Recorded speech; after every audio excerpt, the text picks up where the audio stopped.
BA भाग प्रथम में समाजशास्त्र के सिद्धांत पुस्तक में हम सामाजिक परिवर्तन का अध्ययन कर रहे थे। आज हम सामाजिक परिवर्तन के सिद्धांतों का अध्ययन करेंगे। देखिए, समाज में सामाजिक परिवर्तन किन कारणों से तथा किन नियमों के अंतर्गत होते हैं, उसकी गतियों और दिशा क्या होती है, इन प्रश्नों को लेकर प्राचीन समय से ही विद्वान अपने अपने मत व्यक्त करते रहे हैं। प्रारंभ में दार्शनिकों ने सामाजिक परिवर्तन के सिद्धांत प्रस्तुत किए, बाद में समाजशास्त्रियों ने भी इसमें योगदान दिया।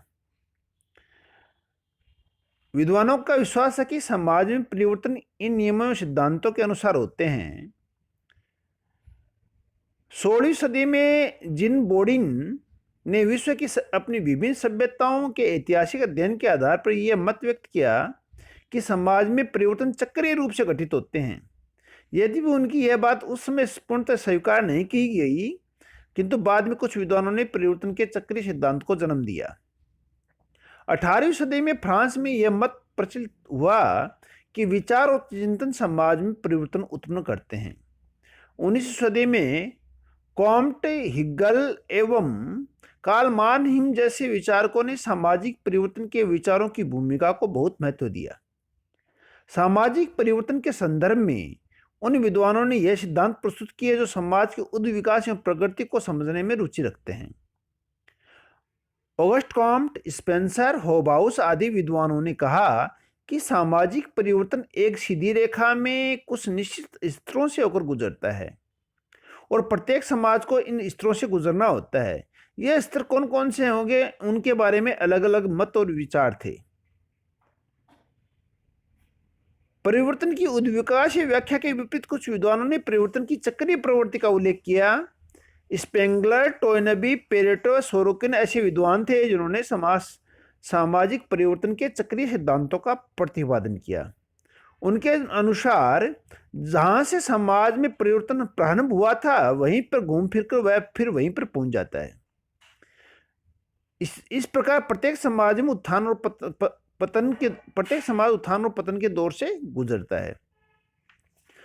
सामाजिक परिवर्तन के दो प्रकार के सिद्धांत देखने को मिलते हैं, एक तो चक्रीय सिद्धांत, दूसरे रेखीय उद्विकासीय सिद्धांत। चक्रीय सिद्धांतकारों का मत है कि समाज में परिवर्तन का एक चक्कर चलता है, हम जहां से प्रारंभ होते थे घूम फिर कर पुनः वहीं आ जाते हैं। इस प्रकार के विचारों की प्रेरणा विद्वानों को संभवतः प्रकृति से मिली होगी।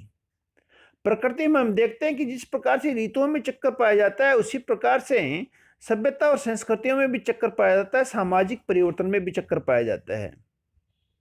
इसको लेकर चक्रीय सिद्धांत के जो सिद्धांतकार हैं, उनमें पहला सिद्धांतकार हुआ स्पेंगलर।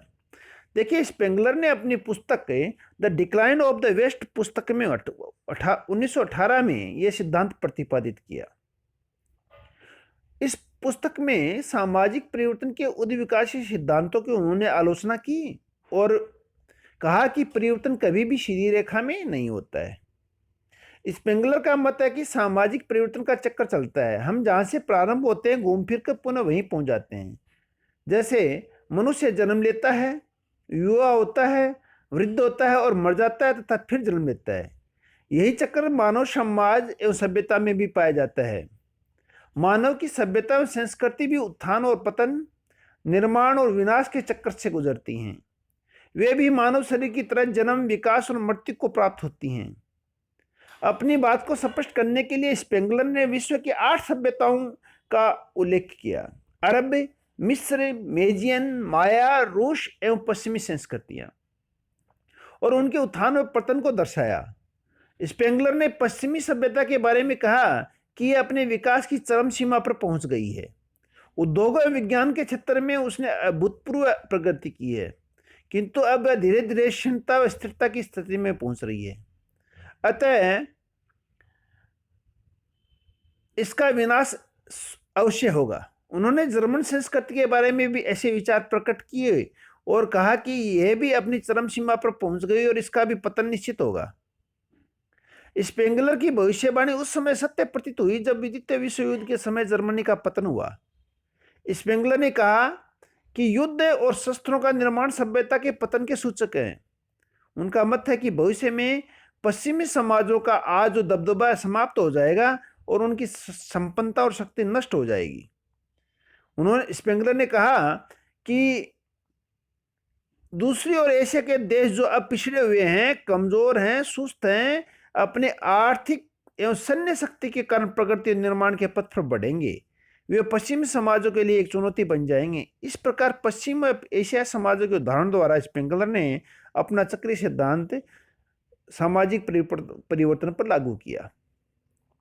जो दूसरा सिद्धांत है वह टोयनबी का सिद्धांत है। टोयनबी ने अपनी पुस्तक ए स्टडी ऑफ हिस्ट्री में यह सिद्धांत प्रतिपादित किया। उन्होंने विश्व की विभिन्न सभ्यताओं का अध्ययन करके सभ्यताओं के विकास का एक सामान्य प्रतिमान ढूंढा और सिद्धांत का निर्माण किया।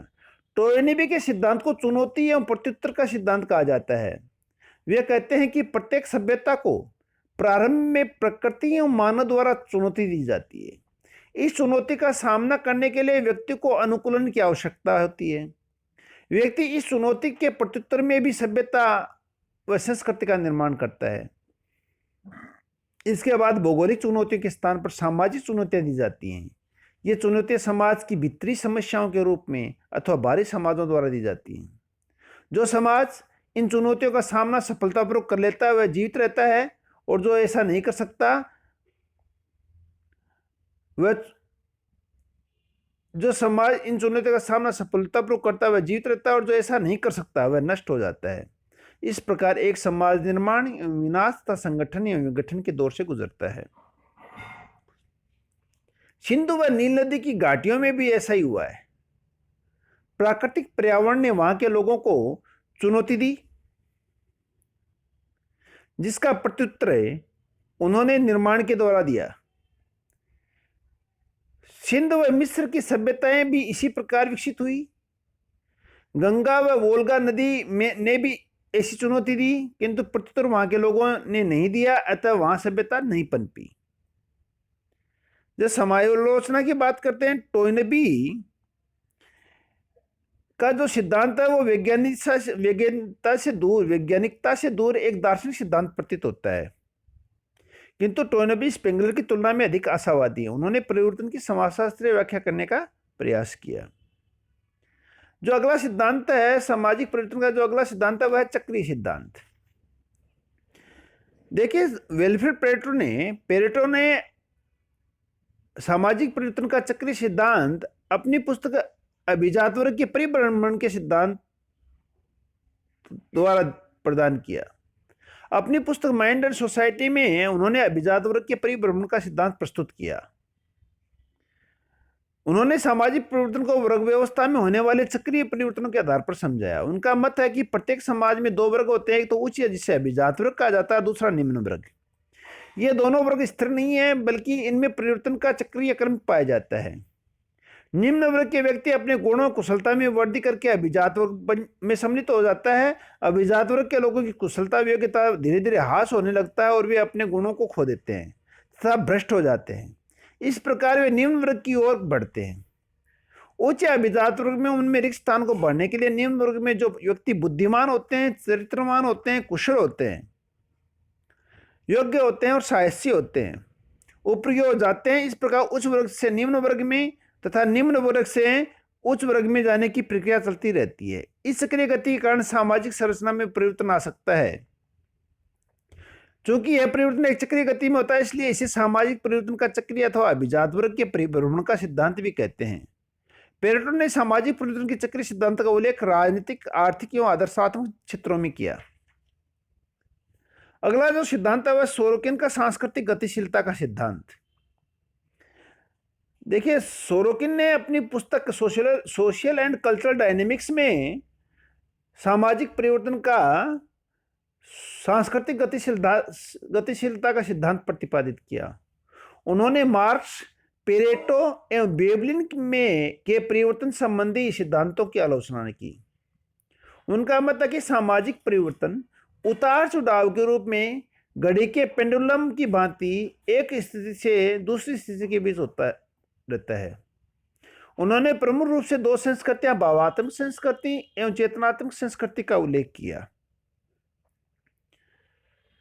प्रत्येक समाज संस्कृति की इन दो दूरियों के बीच घूमता रहता है, अर्थात चेतनात्मक से भावात्मकता की ओर तथा भावात्मकता से चेतनात्मक की ओर जाता रहता है।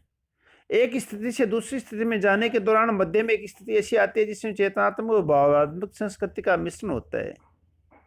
इसे सोरोकिन आदर्शात्मक संस्कृति कहते हैं। विभिन्न संस्कृतियों के दौरों से गुजरने पर समाज में भी परिवर्तन आता है। इन तीनों प्रकार की संस्कृतियों की विशेषताओं को हम इस प्रकार समझ सकते हैं। जैसे चेतनात्मक संस्कृति किसे कहते हैं, देखिए, चेतनात्मक संस्कृति हम भौतिक संस्कृति भी कहते हैं। इस संस्कृति का संबंध मानव चेतना अथवा इंद्रियों से होता है, अर्थात इसका ज्ञान हम देखकर, सूंघकर या छूकर कर सकते हैं। ऐसी संस्कृति को इंद्रिय आवश्यकताओं और इच्छाओं की पूर्ति पर अधिक जोर दिया जाता है। इस संस्कृति में वैज्ञानिक आविष्कारों, प्रौद्योगिकी, भौतिक वस्तुओं में विलास की वस्तुओं का अधिक महत्व होता है। इसमें धर्म, नैतिकता, प्रथा, परंपरा एवं ईश्वर आदि को अधिक महत्व नहीं दिया जाता। व्यक्ति एवं सामूहिक पक्ष भी चेतनात्मक संस्कृति के रंग में रंगे हुए होते हैं। पश्चिम समाज चेतनात्मक संस्कृति का उदाहरण है। दूसरी है भावात्मक संस्कृति। यह चेतनात्मक संस्कृति के बिल्कुल विपरीत है। इसका संबंध भावना, ईश्वर, धर्म, आत्मा और नैतिकता से है। यह संस्कृति आध्यात्मिक संस्कृति कही जा सकती है। इसमें इंद्रिय सुख के स्थान पर आध्यात्मिक उन्नति, मोक्ष व ईश्वरीय प्राप्ति को अधिक महत्व दिया जाता है। सभी वस्तुओं को ईश्वरीय कृपा का फल माना जाता है। विचार, आदर्श, कला, साहित्य, दर्शन एवं कानून सभी में धर्म व ईश्वर की प्रमुखता पाई जाती है। प्रथा और परंपरा पर अधिक बल दिया जाता है। इस संस्कृति में प्रौद्योगिकी एवं विज्ञान पिछड़े जाते हैं। जो तीसरी संस्कृति है वह आदर्शात्मक संस्कृति। यह संस्कृति चेतनात्मक और भावात्मक दोनों का क्या है, सहमिश्रण है, अतः इनमें दोनों की विशेषताएं पाई जाती हैं। इसमें धर्म व विज्ञान, भौतिक व आध्यात्मिक सुख दोनों ही का संतुलन रूप पाया जाता है। सोरोकिन इस प्रकार की संस्कृति को ही उत्तम मानते हैं, इसलिए इसे वे आदर्शात्मक संस्कृति कहते हैं। धन्यवाद।